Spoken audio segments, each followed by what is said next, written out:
Salut les amis, salam alaikum, j'espère que vous allez bien, que vous êtes en forme et en bonne santé. Bienvenue, bienvenue, bienvenue. Désolé pour le léger retard, des petits problèmes de connexion. Welcome à Monsieur Jacob Cohen. Oui, bonsoir, bonsoir à tous. Désolé pour le retard de Wally. Bon, alors on va y aller. Voilà les amis, alors, Monsieur Cohen, je fais juste l'introduction, puis après je vous laisse la parole. Oui, bien sûr. Les amis, je vous invite à partager un maximum le live, tapoter un maximum, et je vais vous passer le petit audio. Alors, je ne vais pas mettre les images pour éviter des problématiques de droit d'auteur ou des choses comme ça. Je vais juste vous faire écouter l'audio, et puis on va commencer après derrière avec l'analyse de Monsieur Jacob Cohen. Et comme d'habitude, vous avez la possibilité de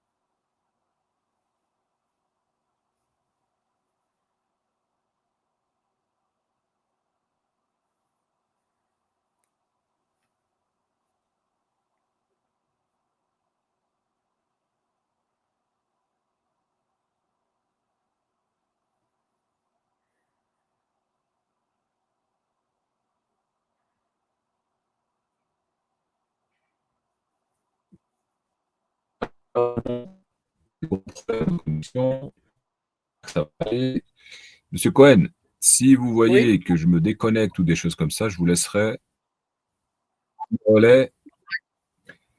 très bien. Alors,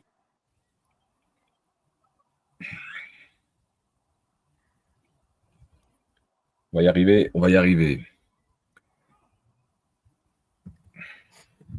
Décidément, des fois quand ça veut pas, ça veut pas. C'est incroyable.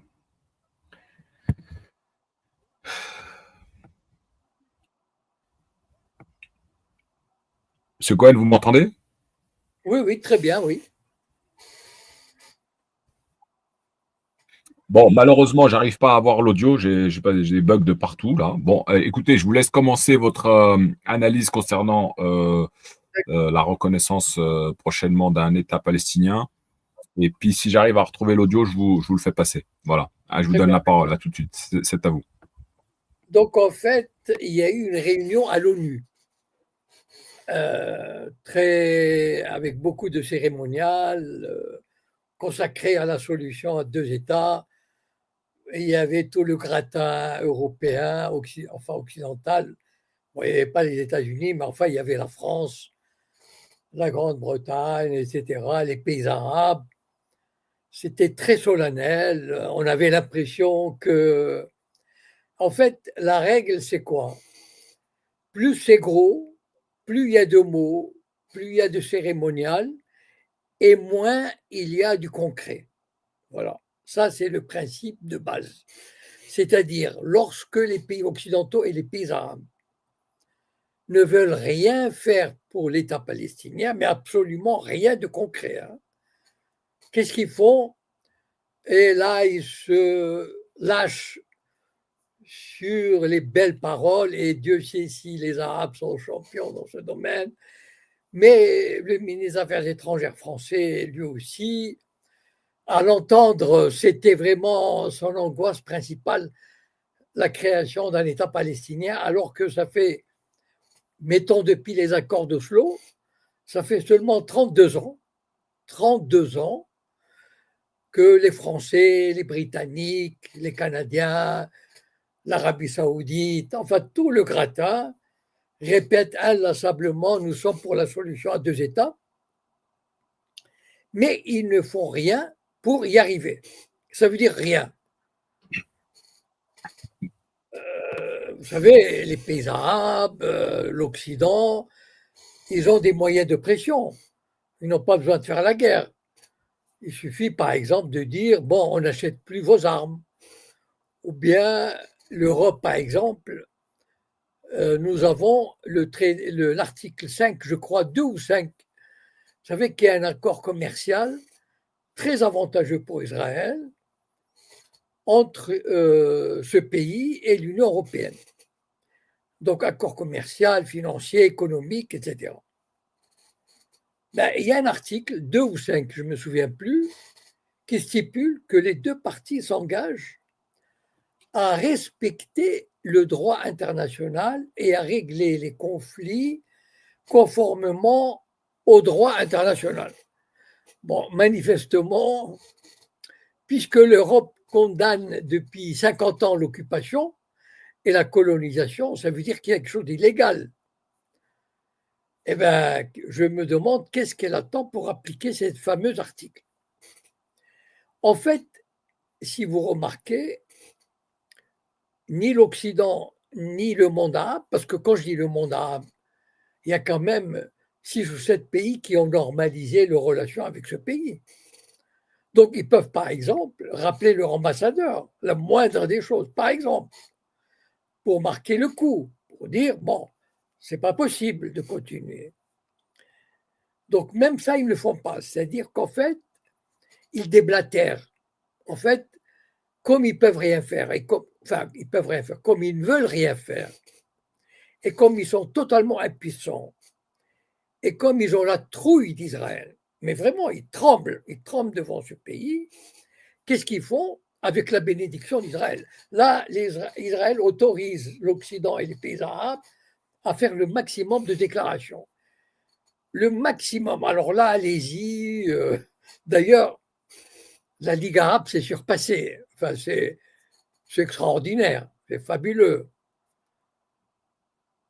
La Ligue arabe a, je crois, pour la première fois condamné les événements. Je me demande si elle a utilisé le terme de pogrom, mais je ne suis pas sûr. Bon. Mais vous savez, les connaissants, ils sont capables. Hein. En tout cas, ils ont condamné l'attaque du 7 octobre. Mais ils n'ont pas condamné le génocide qui a suivi. Mais ils ont réclamé, attention, hein, la Ligue arabe, c'est sérieux, hein, attention. Ils ont réclamé la création d'un État palestinien. Attention, hein, Israël tremble. Et attention, puissance 10, ils ont exigé le droit au retour. Ouh là là là là là là. Vous savez ce que c'est le droit au retour? C'est un truc, comment dire, c'est exiger le retour des réfugiés de 48. Bon. Vous imaginez que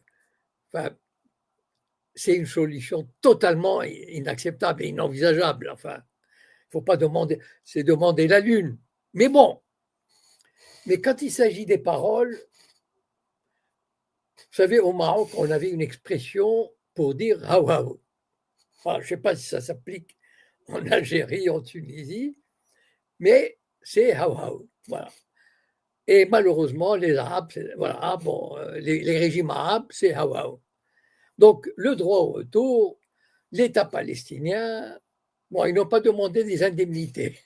Par contre, ce qu'on ne sait pas, c'est qu'Israël a demandé des indemnités, 150 milliards de dollars au monde arabe, dont la population juive a fui, qui a quitté pour les indemnités. Et le Maroc, Israël a demandé 15 milliards de dollars pour indemniser les Juifs qui sont partis du Maroc, alors que les Juifs qui sont partis ont tout vendu normalement, etc.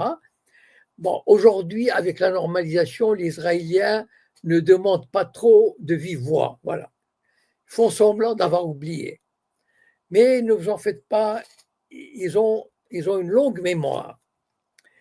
Et donc, malheureusement, cette cérémonie, et ce qui est terrible, moi, ce qui me fait mal au cœur, je vais être sérieux un peu, c'est de voir les Palestiniens. Enfin, bon, de toute façon, l'autorité palestinienne ne peut pas lui faire confiance. Alors tout le monde, enfin, on s'est embrassé, c'était magnifique. Il fallait voir les images. Enfin, on dirait que l'État palestinien va être créé demain. Voilà. Alors que c'est d'une hypocrisie et c'est d'un cynisme monumental. Et malheureusement, j'ai pas vu ça dans les médias arabes, enfin en tout cas ceux que je connais. Il n'y a pas eu de protestation, tout le monde était content, on a fait notre devoir. J'espère qu'ils ont bien mangé, parce qu'à New York, contrairement à ce qu'on pense, euh, pratiquement toute la cuisine internationale y est présente. Il y a des restaurants français, chinois, tout ce que vous voulez, hongrois, italien bien sûr, grec, tout ce que vous voulez. Donc j'espère qu'ils ont bien mangé, qu'ils ont bu du bon whisky, même les Arabes. Vous savez, quand ils sont à l'extérieur, ils ne s'en privent pas. Et donc, on a fait son cinéma. Voilà, en fait, c'est ça. Et malheureusement, ça continue. C'est-à-dire, là, vous avez le Canada, l'Australie, je crois, mais je ne suis pas sûr. L'Allemagne qui se tâte un peu. Est-ce qu'on reconnaît l'État palestinien? Non, mais c'est, comment dire, je ris, mais c'est dramatique. Je ris parce que le monde est con. Voilà. Et bon, les médias, ils sont complices, c'est normal, ils jouent le jeu. Mais de voir tous ces discours officiels et aucune voix qui dit, voilà, arrêtez votre comédie, ça suffit, il y en a marre, basta, voilà. La solution à deux États, c'est une arnaque. Je le dis depuis que les réseaux sociaux existent. Et s'ils avaient existé en 93, je l'aurais dit. Voilà.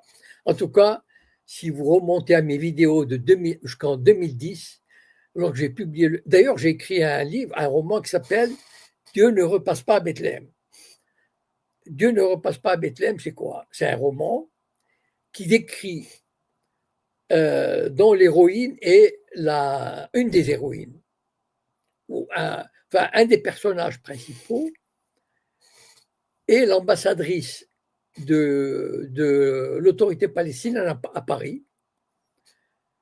Et donc, c'est toute la démarche sioniste pour allécher l'autorité palestinienne, lui donner, vous savez, c'est comme les petits, comme on donne des cachous là, au toutou là, pour les amadouer. Et en fait, on leur fait croire qu'il va y avoir un État palestinien, mais on continue la colonisation. Il y a 800 000 colons, 800 000 colons. Enfin, je veux dire, il ne faut pas rêver. Et donc, et donc c'est pour montrer, enfin, à travers les personnages qui parlent, etc., je montre donc déjà en 2010. Voilà. Et malheureusement, tout ce temps perdu, et malheureusement, il y a encore des esprits qui tombent dans le panneau. Voilà.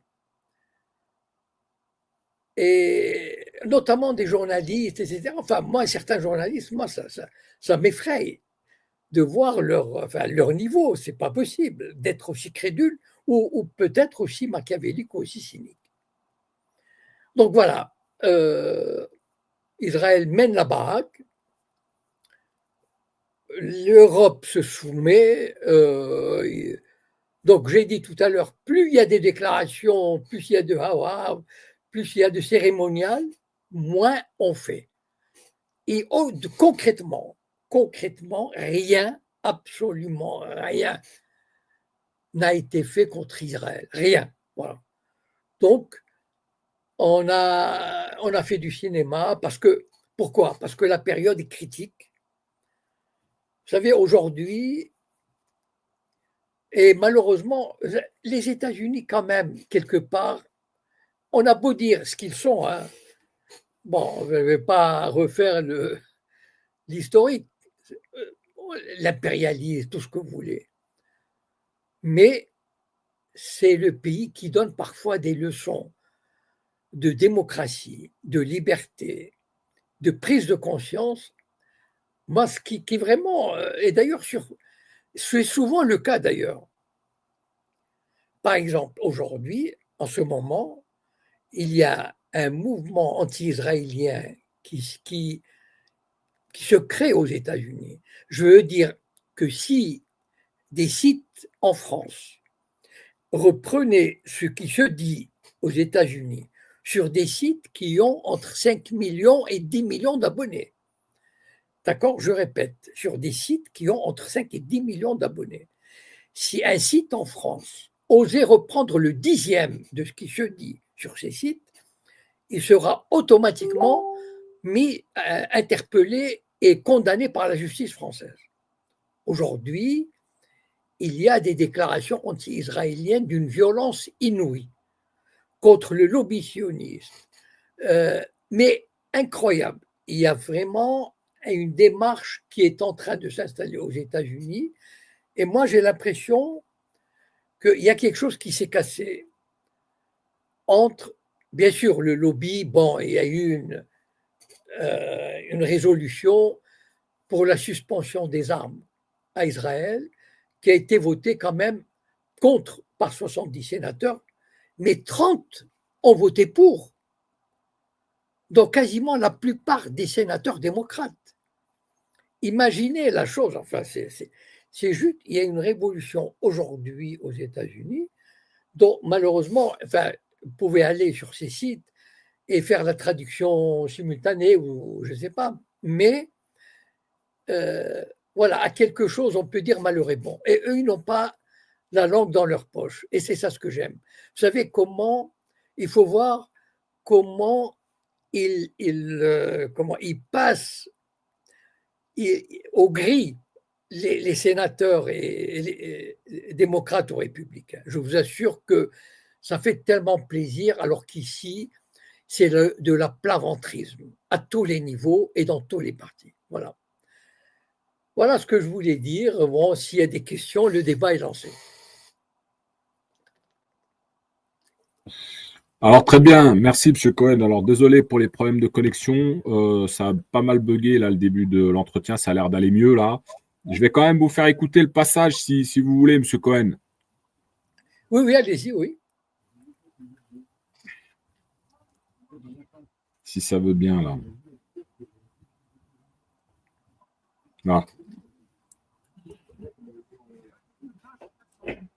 Israéliens et Palestiniens, seule voie pour la paix au Proche-Orient. C'est pour ressusciter le processus politique que la France et l'Arabie Saoudite ont co-organisé cette conférence à l'ONU, initialement prévue mi-juin, avant la guerre lancée par Israël avec l'Iran.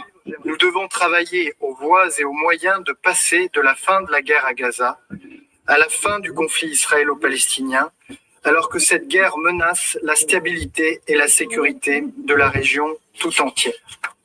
125 États présents et 2 grands absents. Israël, sous pression internationale accrue après 21 mois de guerre à Gaza, et les États-Unis qui boycottent et dénoncent avec virulence l'initiative. C'est une opération mal avisée qui encourage le Hamas et sape nos efforts diplomatiques pour mettre fin à la guerre. Mais à l'ONU, le secrétaire général Antonio Guterres défend au contraire une rare et indispensable opportunité.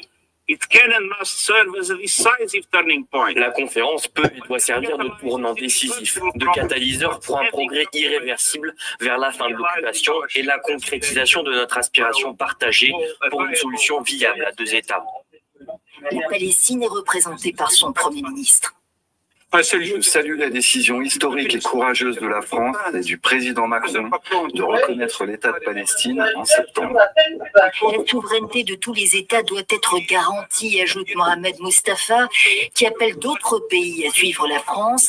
142 États membres de l'ONU sur 193 reconnaissent l'État de Palestine à ce jour. Seul le Luxembourg a laissé entendre jusqu'ici qu'il pourrait emboîter le pas à la France en septembre. La conférence se poursuit jusqu'à mercredi. L'autorité palestinienne, qui se dit prête à assumer la pleine responsabilité de la gouvernance et la sécurité à Gaza, réclame le désarmement du Hamas et le retrait total d'Israël de l'enclave. Bon, ce que je vous ai dit, c'était beau, c'était superbe. On avait l'impression, c'était dramatique, mais c'était bidon. Voilà.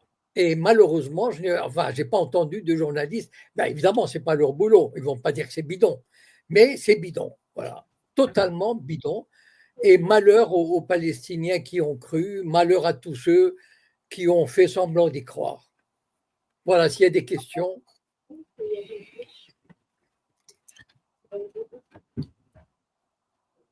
Alors, pour l'instant, il n'y a pas d'intervenants, il n'y a pas de questions, mais on va quand même continuer sur le sujet. Donc, selon vous, hein, pour être plus précis dans vos propos et explicites, vous n'y croyez pas une seule seconde. Hein. Il y aura. Enfin, écoutez, moi je le dis depuis 15 ans, et en fait, les analystes lucides dont j'étais, je suis désolé de le dire, c'est pas. Voilà, c'était bidon. C'est-à-dire, dès 93, les accords d'Oslo, c'était du cinéma. Et malheureusement, Arafat a perdu une occasion vraiment de disparaître. Voilà. C'est ça qui est terrible avec les hommes politiques. La politique, vous savez, le pouvoir et la politique détruisent la dignité humaine. Voilà un type comme Yasser Arafat, qui a donné 30 ans de sa vie au combat pour la Palestine. Et il a été appelé comme ça. Vous savez comment on interpelle un petit chien là? On lui dit, viens ici, viens ici sucre. Et il est accouru. Il a accouru et il a mordu à l'hameçon pour avoir sa photo sur la pelouse de la Maison Blanche. Imaginez ce type. D'abord, il n'a rien obtenu, mais non seulement il n'a rien obtenu de concret sur Jérusalem, les colonies, l'État palestinien, rien, les réfugiés, rien. Non seulement il n'a rien obtenu, mais il a donné 60% de la Cisjordanie, donné, je répète, d'accord, 60%, les 2/3 de la Cisjordanie, il l'a mise sous souveraineté israélienne. D'accord?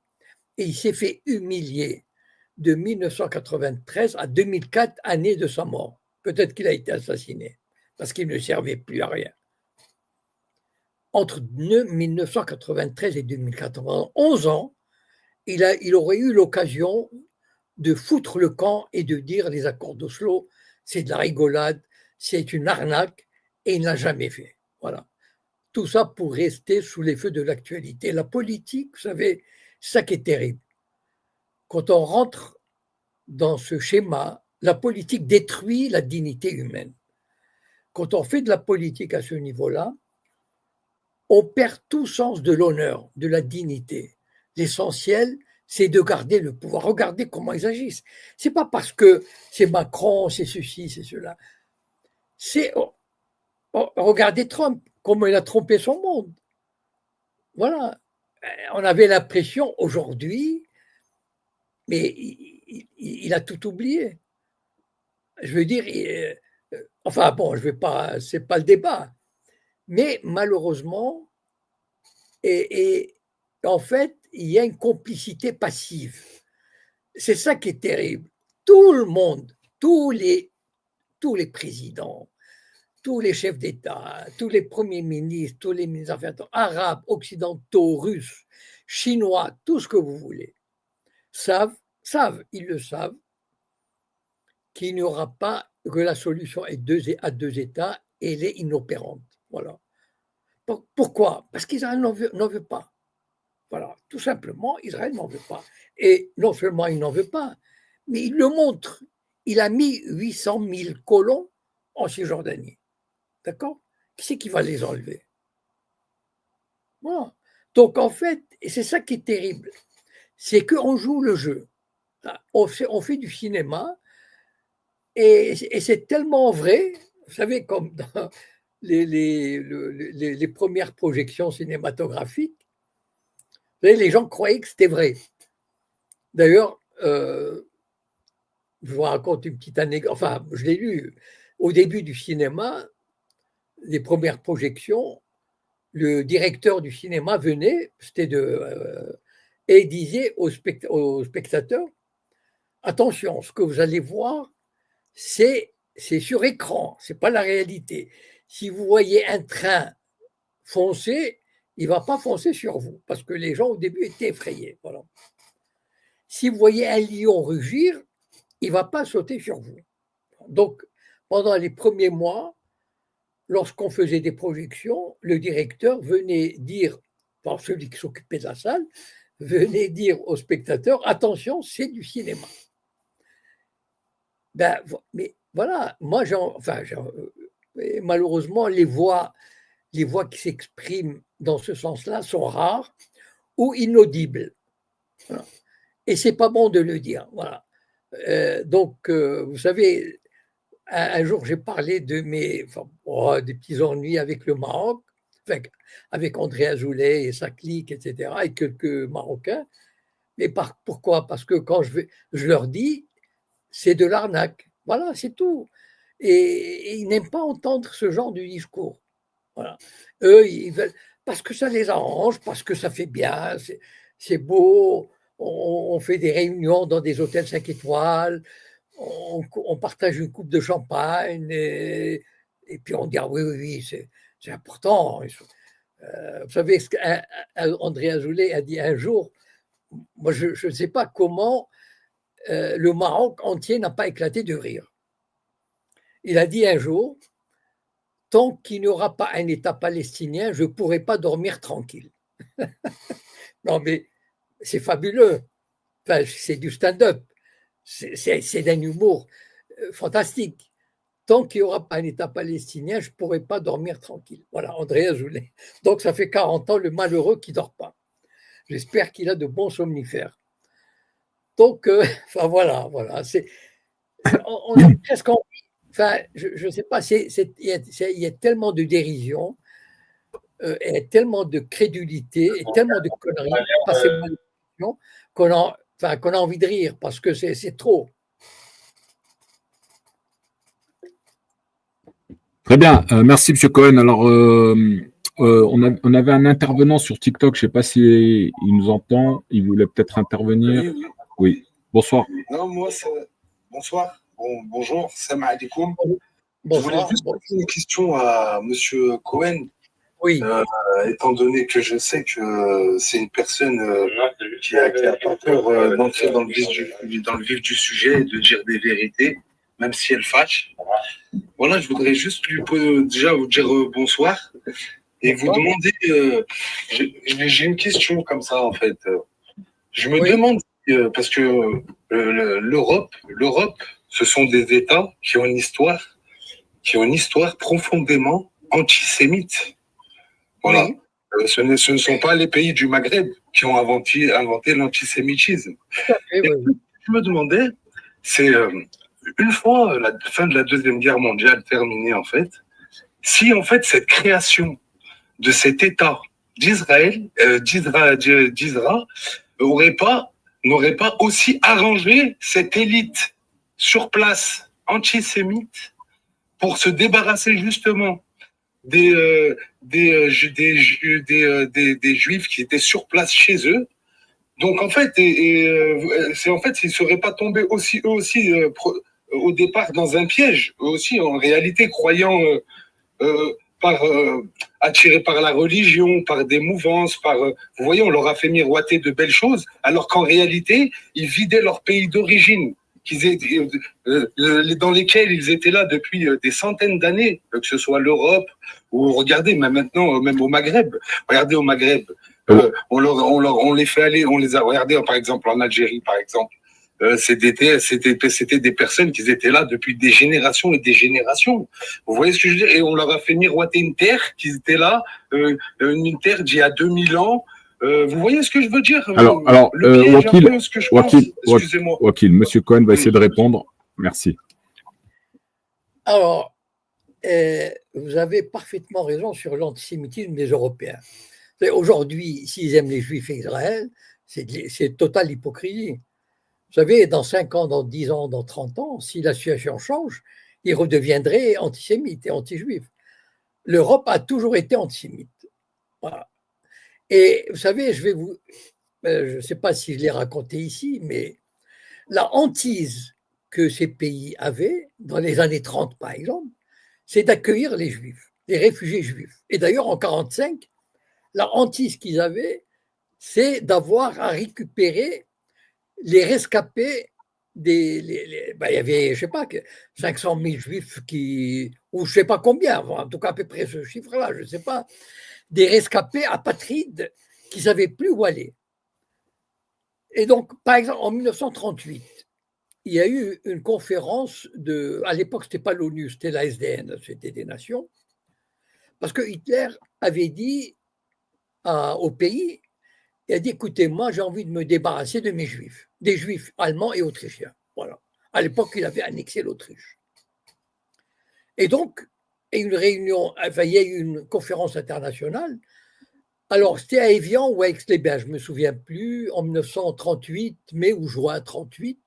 Je crois que c'était à Évian, mais je ne suis pas sûr.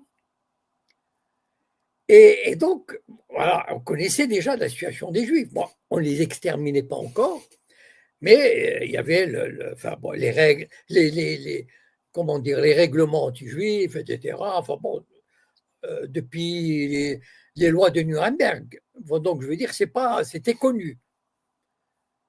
Eh bien, aucun pays européen, sauf le Danemark. Le Danemark a accepté de prendre 3 000 ou 4 000. Et les autres pays avaient dit non, non, non, non, non, on n'en veut pas. Voilà. Et pourtant, ils étaient en danger.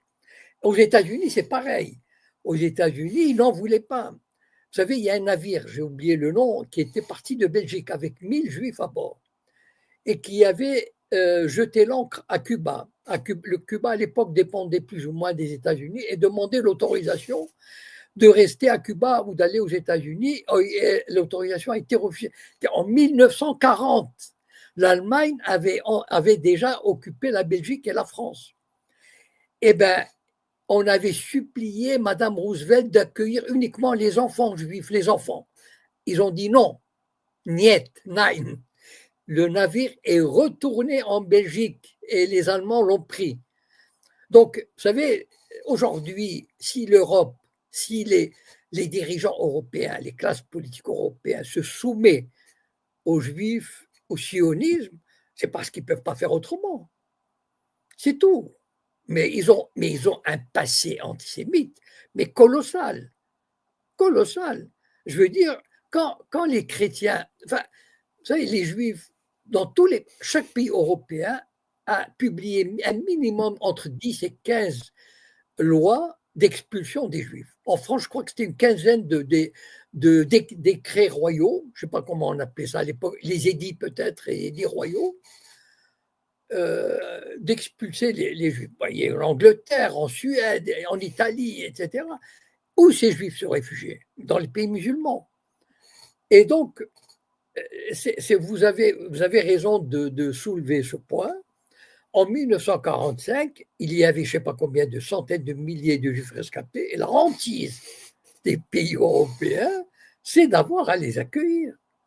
Et donc, c'était de les envoyer vers la Palestine, c'était très, très bien. Voilà, ça les arrangeait énormément. Voilà. Et si aujourd'hui on se soumet, c'est provisoire. Vous savez, un jour ou l'autre, moi je pense que avec ce qui se passe aujourd'hui, c'est visible aux États-Unis. Vous savez, les États-Unis étaient un pays historiquement anti-juif.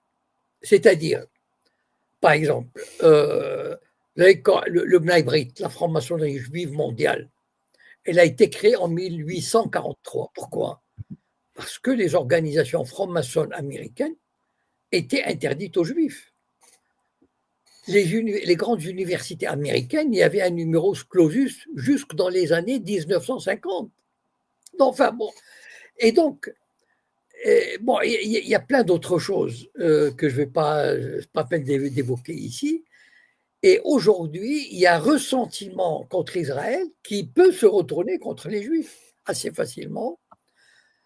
Et je pense qu'on peut assister en Occident à cette espèce de retour. Aujourd'hui, ils ont peur, mais vous savez, ils disent rien. Ils passent tout aux Juifs. Ok, l'antisionisme, tout ce que vous voulez, la loi sur l'antisémitisme dans les universités, d'accord.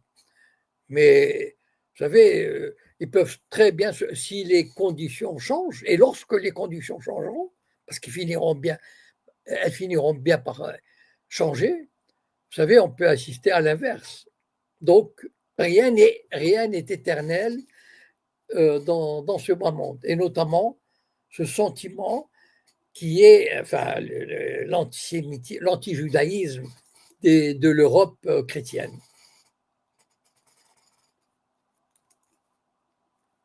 Alors, merci, M. Cohen. Il y avait une autre question là sur le chat. Alors, c'était pensez-vous que la reconnaissance d'un État palestinien sera conditionnée à la tenue d'élections générales qui excluront le Hamas alors que celui-ci n'a jamais été aussi populaire?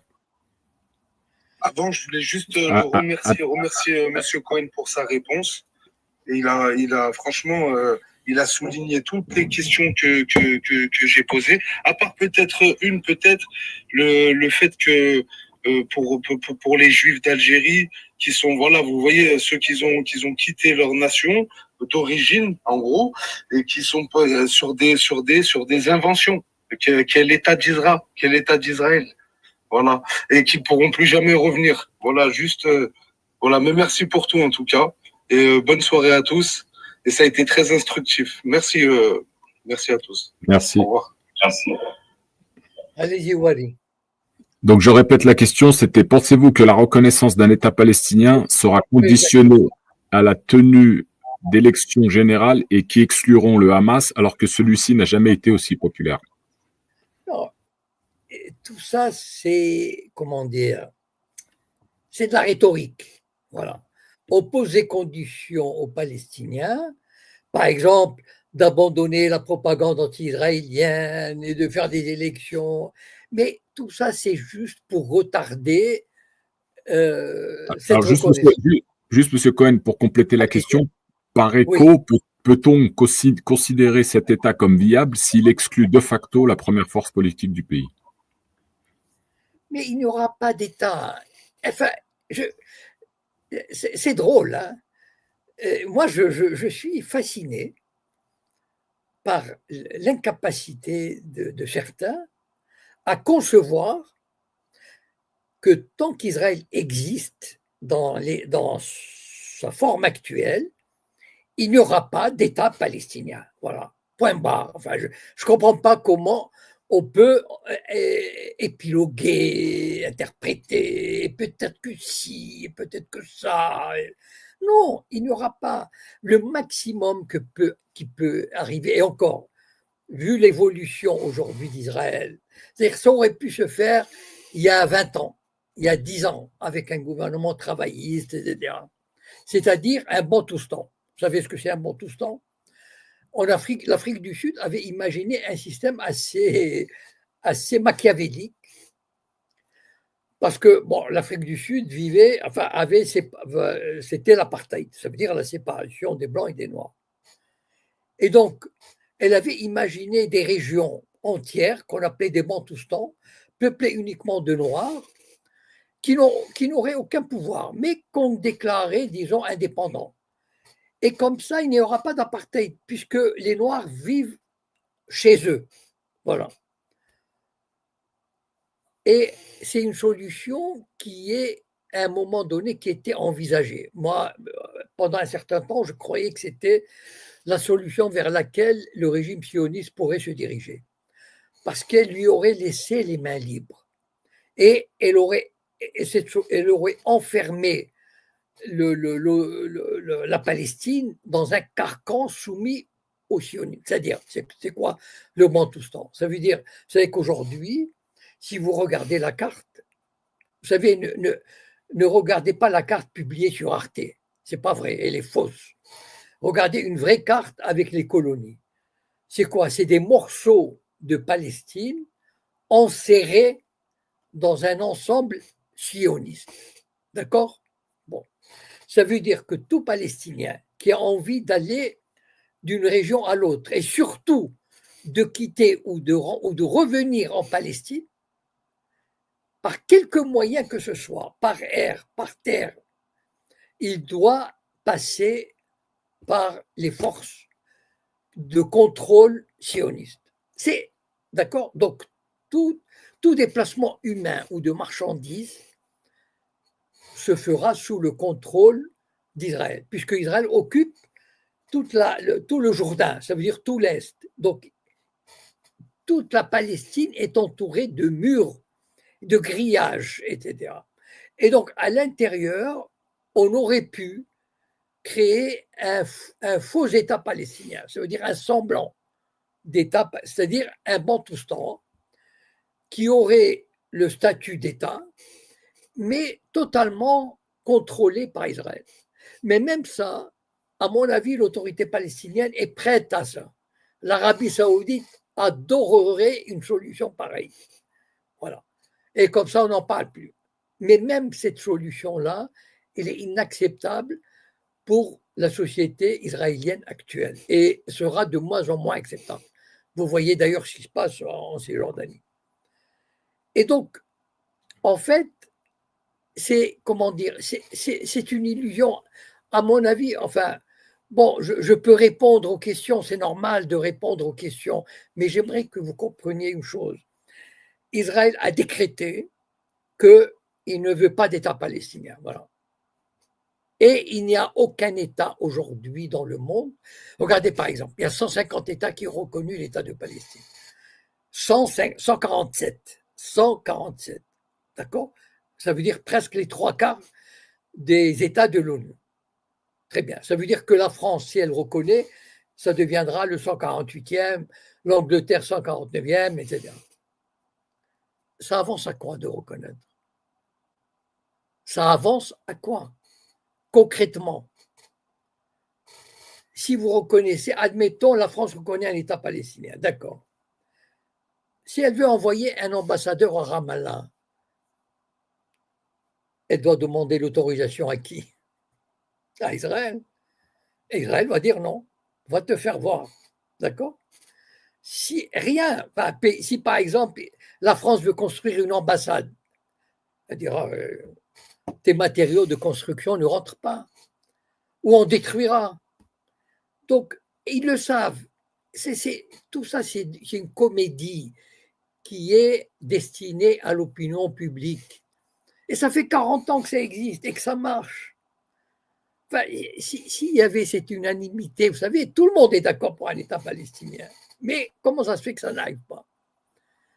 Et donc, parce que pour les Israéliens, je l'ai dit, les accords d'Oslo ont été signés pour qu'il n'y ait pas d'État palestinien. Et malheureusement, seuls les naïfs ou les idéalistes, ou enfin ce qu'on veut, y ont cru ou continuent d'y croire. Voilà. Ou ceux qui avaient intérêt. Quand l'Arabie saoudite dit « je veux un État palestinien », bon, évidemment, elle sait très bien qu'il n'y aura pas. Mais il faut qu'elle le dise. Voilà, ça fait bien. Alors, M. Cohen, je réagis à un commentaire là. C'est bien de reconnaître un État palestinien, mais avant ça, ce serait bien de reconnaître qu'il y a un génocide en ce moment en Palestine. Oui, bien sûr, bien sûr. Mais malheureusement, ici, on est dans le domaine de la politique. Voilà. C'est-à-dire, quand la Russie fait un petit truc en Ukraine, tout de suite, on parle de, enfin bon, massacre. Bon, on n'a pas encore utilisé génocide, mais presque. Enfin, on n'est pas loin. En tout cas, la CPI a été saisie pour des crimes de guerre, etc. Mais, vous savez, le drame, enfin le drame, la réalité internationale, la réalité des relations internationales, c'est quoi? Il ne faut jamais perdre de vue que ce n'est pas le droit qui compte, ce n'est pas le droit qui règle. D'accord? Voilà, le droit n'est avancé que voilà, pour tenter d'avoir raison. Mais on n'en a rien à fiche de droit. Aucun problème n'est réglé en fonction du droit, sauf si tous les pays le veulent. Mais sinon, c'est la loi du plus fort. Et la loi du plus fort dans cette région-là, c'est Israël, pour le moment. Voilà. Et parce que les pays arabes, ils sont très contents de cette situation. Les régimes, hein, je ne dis pas les peuples. Les régimes arabes sont très heureux de cette situation. Voilà, ils ont trouvé un maître sioniste, qui les caresse dans le sens du poil et ils sont très contents. Voilà, ils peuvent se développer dans le cadre des limites posées par Israël. Par exemple, Israël dit ils ne maîtriseront pas le nucléaire civil, par exemple, voilà, et d'autres choses qu'on ne connaît pas. Donc, enfin voilà, j'espère avoir répondu à. Bon, je reviens au génocide. Le problème, c'est que on sait de quel côté sont les pays occidentaux. D'accord, bien. Et donc, pour eux, ce n'est pas la question est-ce qu'il y a génocide ou pas. Israël est un allié, et donc on ne dira rien qui puisse heurter sa sensibilité, heurter sa souveraineté, etc. Voilà, c'est tout. C'est pas la question, mais enfin, il y a un génocide. Non, la question n'est pas là. Bien sûr, parce que ce sont les États qui décident. Et le gouvernement français, il décide qu'Israël est son allié, et donc, il dit qu'il n'utilisera pas le terme de génocide. Très bien, merci. Alors, monsieur Cohen, pour compléter la question de tout à l'heure, il y avait donc concernant toujours le Hamas, quelle serait la réaction justement du Hamas s'il devait être rejeté, notamment par ceux qui sont restés immobiles, entre parenthèses le Fatah, lors des massacres de Gaza, justement. Le Hamas et les autres, le djihad islamique et quelques autres organisations moins connues mais actives vont pouvoir, dans la mesure du possible, c'est-à-dire dans la mesure où elles peuvent ou recevront de l'aide. Il y a toujours des pays susceptibles d'aider le Hamas et les autres organisations. Comme l'Iran, avant c'était la Syrie, bon, le Hezbollah, enfin, il y a toujours moyen, le Yémen, etc., il y a toujours moyen de s'arranger. Et donc, il faut savoir une chose, c'est que pendant 30 ans, le Hamas arrangeait bien Israël. Et oui, vous savez, il n'y a pas longtemps, avant le 7 octobre, moi je me souviens, enfin je voyais les images, les informations, l'envoyé du Qatar venait par avion spécial, atterrissait quelque part en Israël, il avait des valises, il transportait 30 millions de dollars par mois, d'accord? Et on le voyait, les valises, pleines de fric, 30 millions de dollars par mois, il traversait la frontière israélien, enfin qui est contrôlé par Israël, il allait voir le Hamas et il lui remettait 30 millions de dollars. Voilà. Donc pendant des années, ça a arrangé Israël, ça a arrangé le Qatar, ça a arrangé beaucoup de monde. À partir d'octobre 67, ça n'arrangeait plus Israël. Et d'ailleurs, je vais poster tout à l'heure une vidéo que je viens de voir, mais que je n'ai pas eu le temps de poster, mais c'est connu d'ailleurs, où un Israélien, un ancien soldat, qui dit en hébreu, il dit que le 7 octobre, il était de garde avec sa patrouille, etc. Et on lui a dit, écoute, tu te retires quelque part et tu ne bouges pas jusqu'à 9 heures. Et l'attaque du Hamas avait commencé à 6 heures. Et lui, il dit ça, il dit à 5h30, on leur a dit, ne bougez pas, enfin, restez, cachez-vous quelque part, je ne sais pas, voilà. Et jusqu'à 9 heures. Donc, on le sait. Donc, Israël, avec la complicité probablement de l'Égypte, de l'autorité palestinienne et probablement de l'Arabie saoudite, etc., et de l'Europe, avait laissé faire le 7 octobre parce qu'à un moment donné, le nettoyage ethnique de Gaza était devenu une priorité pour tous ces États. Ça veut dire Israël, l'autorité palestinienne, l'Égypte, l'Arabie saoudite, les pays européens, les États-Unis, etc. Seulement, ça n'a pas marché selon le plan établi. Voilà. Rappelez-vous les premières déclarations des Israéliens après le 7 octobre. Pendant une semaine, on avait cru qu'ils allaient nettoyer la bande de Gaza, que ça allait vraiment se passer, et cela ne s'est pas passé. Et même, je reconnais que j'avais fait une erreur. J'étais interviewé par une télé algérienne, je ne sais plus laquelle, je ne me souviens plus, et j'avais presque dit qu'Israël allait s'emparer de Gaza presque sans coup férir. Voilà, parce que à l'époque, le rapport de force me paraissait tellement disproportionné. Enfin, vraiment, une armée israélienne quand même de, je sais pas, 100 000 hommes, 200 000 hommes qui vont avec les avions, les tanks, etc. Je me disais, mais comment le Hamas va résister? Voilà. Bon, il se trouve que voilà, il résiste, et donc le plan ne s'est pas passé comme prévu.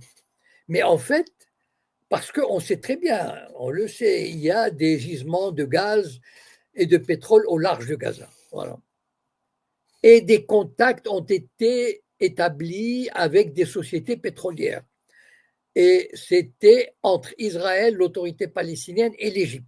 Voilà, il ne faut pas vous faire d'illusions sur les régimes arabes, ni sur l'autorité palestinienne, etc. Donc le Hamas est un empêcheur de se développer en rond, voilà, d'exploiter le gaz, etc. Et c'est un territoire quand même qui fait baver regardez comment Trump en a parlé, donc qui aurait pu devenir un Eldorado. Imaginez ce territoire où on construirait je ne sais pas combien, 1000 hôtels, etc., de luxe et tout. Mais voilà, ça ne s'est pas passé comme prévu. Et c'est ça le problème. Le Hamas est le caillou aujourd'hui. D'ailleurs, je veux dire, c'est quand même incroyable, cette détestation du Hamas. Et voilà où ça mène la propagande. Vous savez, Jimmy Carter, l'ancien président des États-Unis, vous aurez remarqué que ce président a été effacé des tablettes de l'histoire américaine. Il est mort il y a seulement 1 an.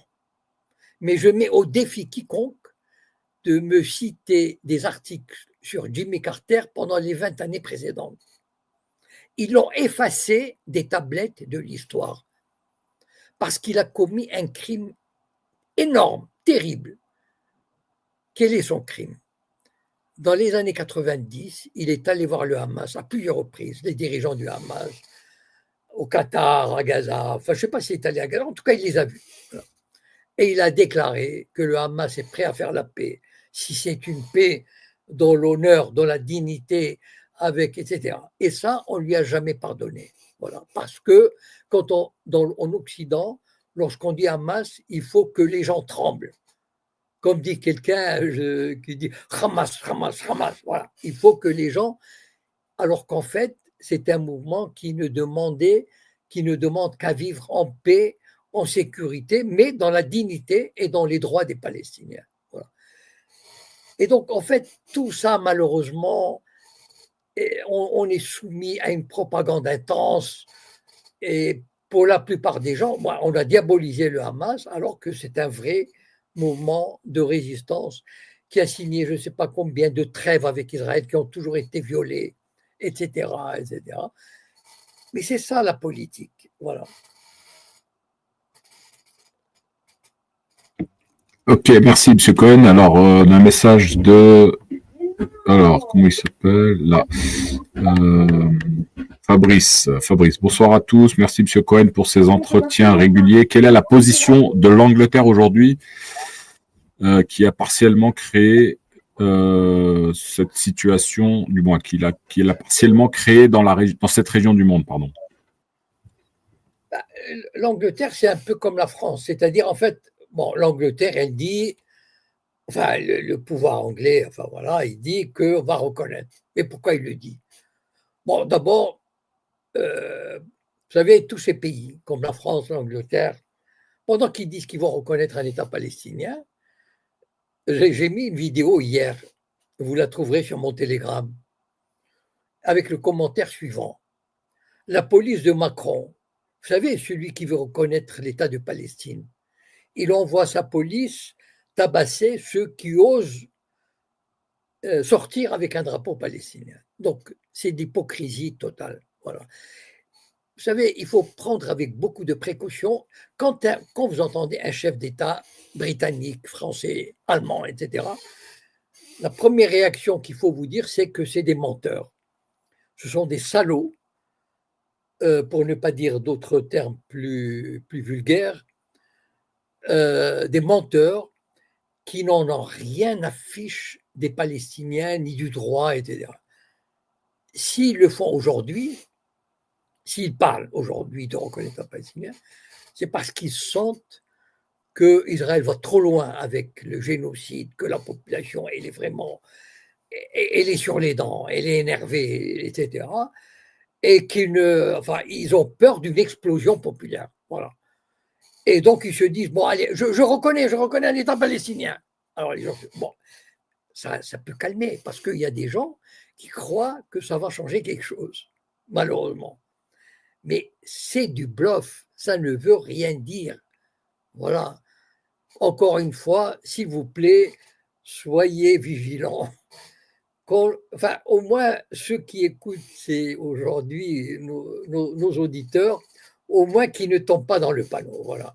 La prochaine fois que vous entendrez un chef d'État européen dire je veux un État palestinien, vous dites qu'est-ce qu'il est con ce type, ou qu'est-ce qu'il nous prend pour des machins. Voilà, on n'est pas des naïfs. Enfin voilà. Donc ils font ça parce que la situation devient intenable.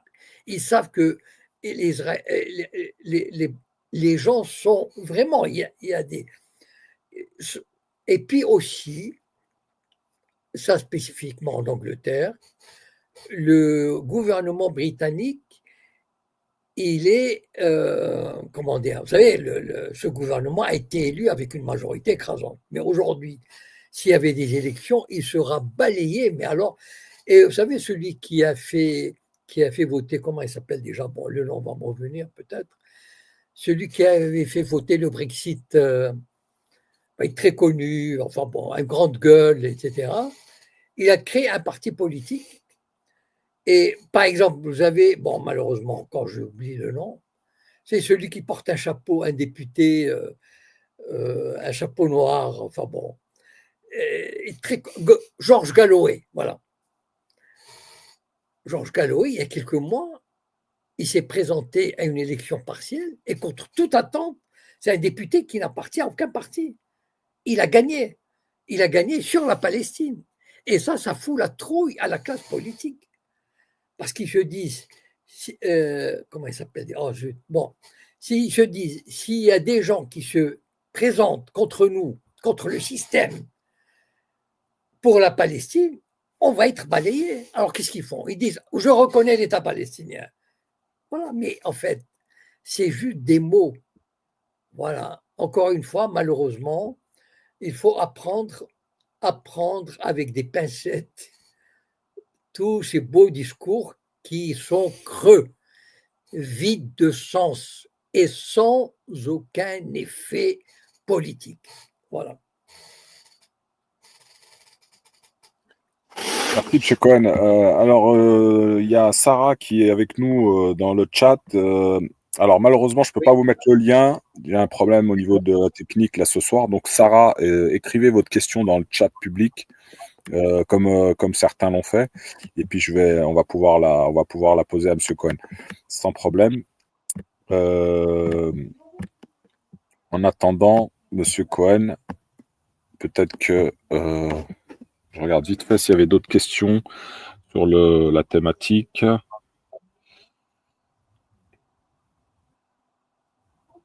Là.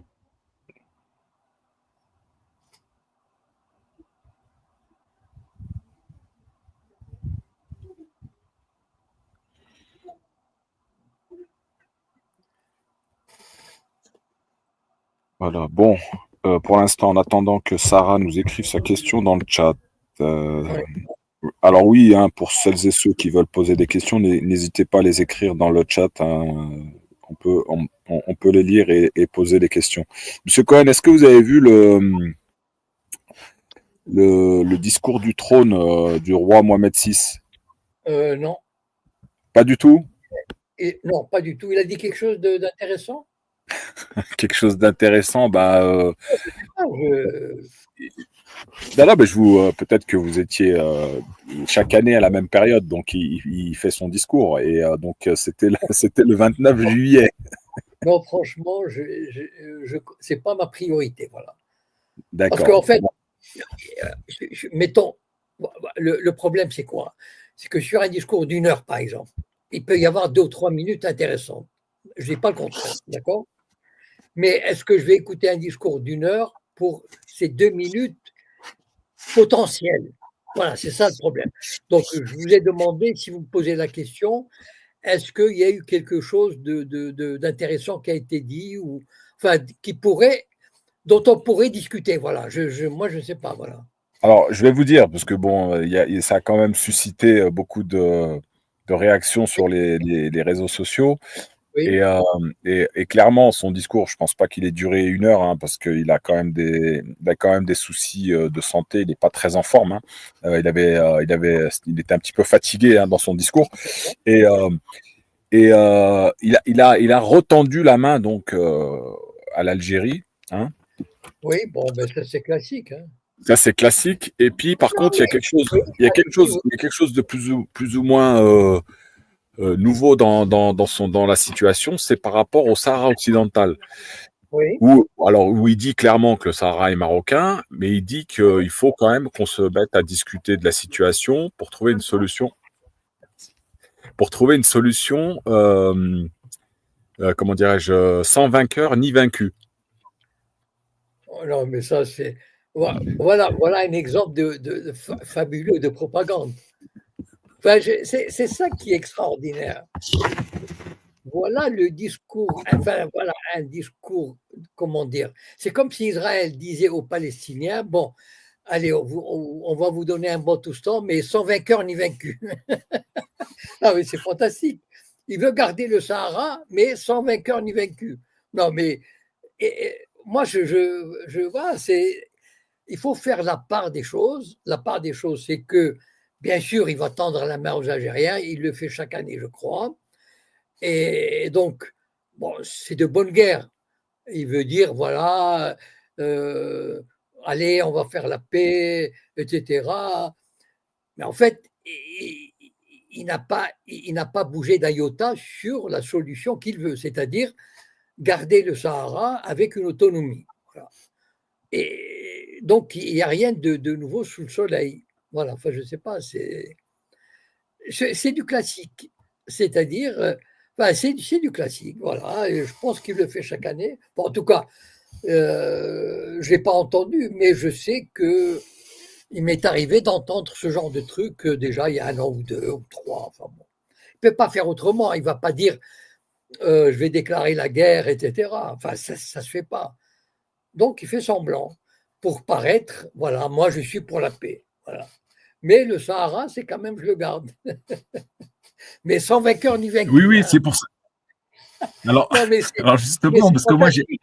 j'ai relevé cette incohérence, hein, cette subtilité, mais, Oui, mais j'ai l'impression qu'il y en a qui l'ont pas relevé. Et bon, dans son discours, il appelle quand même à renouer le dialogue et comment dire, parce que quelque part, il parle même de souffrance, hein, de souffrance à cause de la situation entre les deux pays voisins. Et et, euh, et quelque part, la cause, ce serait donc ce Sahara occidental. oui, mais comment dire, ça ne change rien. C'est-à-dire, lui, il a une vision. Bon, parce que l'autonomie du Sahara, bon, c'est bidon. Enfin, je veux dire, on n'est pas. Déjà l'autonomie dans un pays européen qui a une, enfin, qui a une tradition disons, démocratique, d'état de droit depuis 2 siècles, ça peut avoir un sens. Et encore, vous savez, une loi peut éliminer une autre. Donc, c'est pas, il faut jamais faire confiance. Alors, imaginez l'autonomie dans une monarchie presque quasiment dictatoriale, parce qu'il ne faut pas se faire d'illusions quand même. Hein, c'est pas, voilà, c'est le roi, il est tout puissant. La Constitution, comment dire, c'est de la rigolade. Donc, voilà. Enfin, pour moi, c'est, comment dire, il est obligé de faire ça parce que diplomatiquement, il se donne le beau rôle. Et bien sûr, oui, la souffrance, etc. Mais est-ce qu'il est prêt à faire la moitié du chemin? Voilà, c'est ça ce que je veux dire. Moi, c'est-à-dire, de ce que vous m'avez dit, de ce que j'entends, il n'est pas prêt à faire la moitié du chemin. Ça veut dire, est-ce que quand on fait la moitié du chemin, ça veut dire que chaque pays fait une concession pour arriver à un compromis, à un milieu. Voilà. Je n'ai pas l'impression, parce qu'en gardant le Sahara avec une autonomie, ben, il garde le Sahara. Parce que l'autonomie, c'est un mot. Ah, je veux dire, il y aura une assemblée élue par les gens du Sahara et qui pourra faire des lois sur les écoles primaires, sur les transports sur les bus, sur je sais pas moi, sur les horaires des plages. C'est ça l'autonomie. Enfin, je veux dire, d'ailleurs, je suis sûr. Est-ce que Oui. non, parce qu'à l'heure actuelle, il y a que je disais, à l'heure actuelle, il n'y a que ce plan d'autonomie qui a été proposé en 2007. Mais est-ce qu'aujourd'hui, si on sort une autre proposition qui pourrait arranger les deux parties, oui, est-ce voilà. que vous pensez que ça pourrait aboutir à quelque chose? Et il faudrait une solution qui arrange les deux parties. Ça veut dire qu'il faudrait, comment dire, une espèce de médiateur qui aurait l'oreille des deux et qui proposerait une médiation, ça veut dire une solution acceptable pour les deux en trouvant un compromis. Voilà. Moi, je peux pas, je suis incapable de dire ce que c'est le compromis, parce que bon, mais il faut que chaque pays soit prêt à faire des concessions réelles. Voilà. Pas bidon. Voilà. Parce que pour moi, l'autonomie, c'est une concession bidon. C'est une façon de couvrir, vous savez, comme la nudité. La nudité, il faut la couvrir parce on ne peut pas la regarder. Donc, voilà, donc il faut recouvrir l'occupation par quelque chose. Donc, on trouve l'autonomie. C'est comme un bon touston pour la Palestine. Voilà. À ce moment-là, bon, voilà, donc, sans vainqueur ni vaincu. J'aime bien la formule, elle est extra. Voilà. Ouais. Y a Sarah qui pose la question, pourquoi le Maroc doit faire un compromis avec l'Algérie pour le Sahara occidental? Mais parce que, qu'on le veuille ou non, l'Algérie est partie prenante, même si l'Algérie dit moi, ça ne me regarde pas, je n'ai pas de revendication territoriale. Voilà. Mais sans l'Algérie, sans l'implication de l'Algérie auprès des instances internationales, l'aide matérielle, militaire, territoriale, etc., le Polisario n'existerait pas. Donc, ça aussi, c'est une attitude un peu, artificielle de la part de l'Algérie. Parce qu'elle est impliquée, elle s'implique, elle mène des combats diplomatiques au niveau de l'Union africaine, au niveau de l'ONU, etc. Enfin, il faut le reconnaître. Donc, c'est presque l'Algérie est la voix du Polisario. Donc, donc elle est impliquée, elle s'est impliquée. Elle en a fait une affaire nationale. Voilà. Concrètement, réellement, elle a fait ça. Et donc, toute solution doit passer par son accord aussi. Parce que c'est elle qui mène, comment dire, c'est elle qui mène la fronde contre le Maroc, contre le Maroc qui a envie de prendre le Sahara. Voilà. Sans l'Algérie, sans l'implication de l'Algérie. Si l'Algérie avait dit bon, moi cette affaire ne m'intéresse pas, c'est là où on voit quand même le double langage de l'Algérie. C'est que si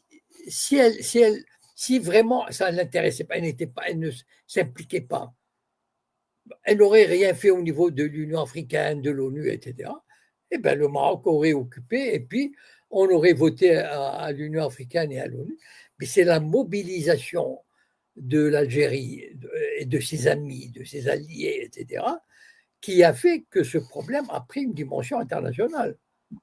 Voilà, il ne faut quand même pas se leurrer. Donc oui, mais alors, oui, allez-y. Alors, ouais, mais justement, donc si vous dites qu'elle est partie prenante, moi je suis pas trop d'accord là-dessus, mais quel intérêt elle aurait donc l'Algérie de soutenir, comme elle le fait à l'heure actuelle, le Polisario au sein des Nations Unies. Il y a aussi. Alors attendez, il y a aussi cette histoire de réfugiés. Il y a aussi cette histoire de réfugiés qui se trouvent dans les camps de Tindouf. Il faut bien trouver une solution pour ces gens-là. Est-ce que l'Algérie doit assumer complètement ces réfugiés dans ces camps? Non. Il faut pas se voiler la face. D'accord? On n'est pas ici on n'est pas à l'ONU ici. Donc, où on parle de deux États, etc. Non. Entre le Maroc et l'Algérie, il y a une lutte à mort qui a commencé en 1963. Voilà. Et il faut le dire. Voilà. Les deux régimes se haïssent, se détestent et se font des guerres souterraines. Voilà. Hassan II et Boumedienne étaient, voilà, même si de temps en temps ils devaient se parler, etc. Mais le drame de l'Algérie et du Maroc, ils ont démarré malheureusement en 62 lorsque l'Algérie est indépendante. Tout de suite, il y a eu un conflit armé en 63. Voilà, parce que le conflit territorial n'est pas vraiment, enfin à mon avis, il n'est pas vraiment réglé. Enfin, en tout cas, on n'a pas, en tout cas dans les cœurs, il n'est pas réglé. Voilà. Et donc, ces deux pays ont suivi des trajectoires antagonistes, se sont détestés, avaient des alliés différents, etc., etc. Et quand l'affaire du Sahara est arrivée, l'Algérie ne pouvait pas se permettre, en tant qu'État, en tant que concurrent adversaire du Maroc dans la région, ne pouvait pas se permettre de laisser le Maroc gagner le Sahara occidental, donc gagner en influence à son détriment. La réalité est là. Hein. Ce n'est pas une question. Bien sûr, les réfugiés, etc., le Polisario, le peuple sahraoui, c'est pas faux. Mais la réalité, c'est qu'il y a une concurrence géopolitique, géostratégique déterminante. Voilà. C'est-à-dire que l'Algérie ne pouvait pas permettre au Maroc de prendre un avantage considérable. Voilà. La réalité, c'est ça. Voilà. Et puis, le Maroc, il cherche cet avantage-là. Le reste, ce sont des choses qui malheureusement, vous savez, comme ça arrive, regardez le peuple palestinien, comment il a été baladé par les régimes arabes et par Israël, utilisé comme prétexte, etc. Enfin bon, on connaît ça dans le monde. Regardez le peuple kurde, c'est un peuple qui souffre aussi. C'est un peuple qui en 1918, l'Angleterre et la France lui ont promis un État indépendant. en 1918. Mais malheureusement, voilà, il n'a jamais eu cet État. Donc, on l'a utilisé en Irak, en Iran, en Syrie, en Turquie. Et donc, malheureusement, le peuple sahraoui aussi est une cause qui est exploitée, utilisée par des gens, par des États qui ont d'autres intérêts dans la région. Il ne faut pas se leurrer, hein, il ne faut pas se voiler la face. Voilà. Oui, alors il y avait une autre question concernant cette histoire du Sahara occidental, puisque pour certains, cette question-là serait pliée. Hein, donc le Sahara serait donc marocain, puisqu'il est colonisé à plus de 80% aujourd'hui.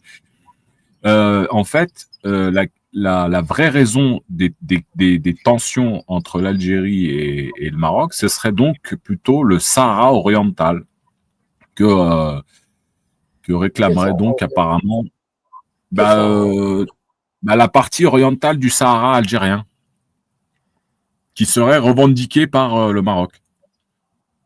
Écoutez, c'est ça le problème pour l'Algérie. Si le Maroc devient, par exemple, digère le Sahara occidental et devient trop fort grâce à l'alliance avec Israël, avec l'OTAN, etc., et il peut très bien réclamer, vous savez, comme on dit, l'appétit vient en mangeant. Donc, il peut remettre en question le tracé des frontières. C'est évident, c'est évident. C'est pour ça, d'ailleurs, que l'Algérie, elle est dans une situation où elle ne peut pas se permettre la moindre faiblesse, elle ne peut pas se permettre de lâcher du lest, parce que c'est très bien que c'est une lutte à mort. Hein. Enfin, il ne faut pas se faire d'illusions. Bon, s'il y a une dernière question, Wari.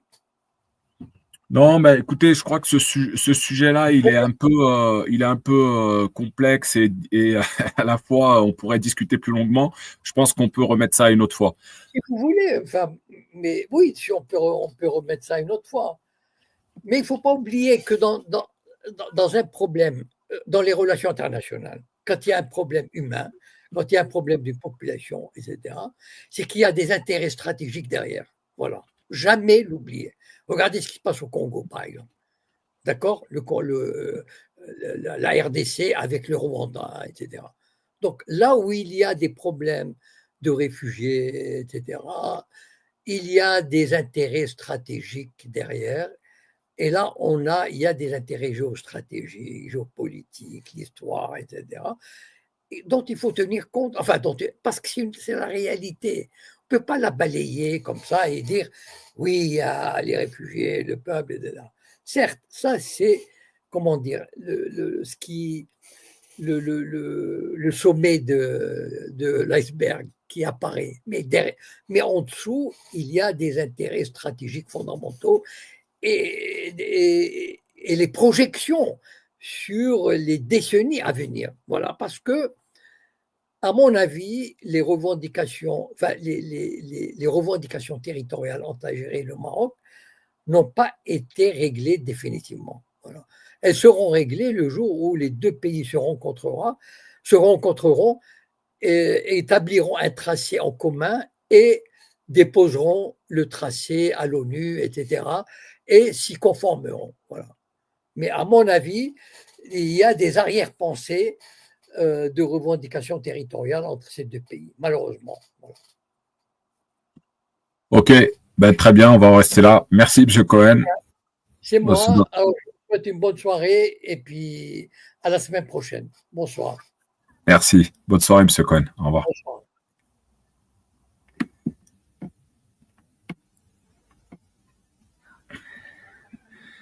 Voilà, les amis, excellente soirée à vous. Pour ceux qui sont arrivés en cours, n'oubliez pas, vous pouvez retrouver l'émission sur YouTube, sur la chaîne Altitude, et n'hésitez pas à vous abonner. Salam alaikum.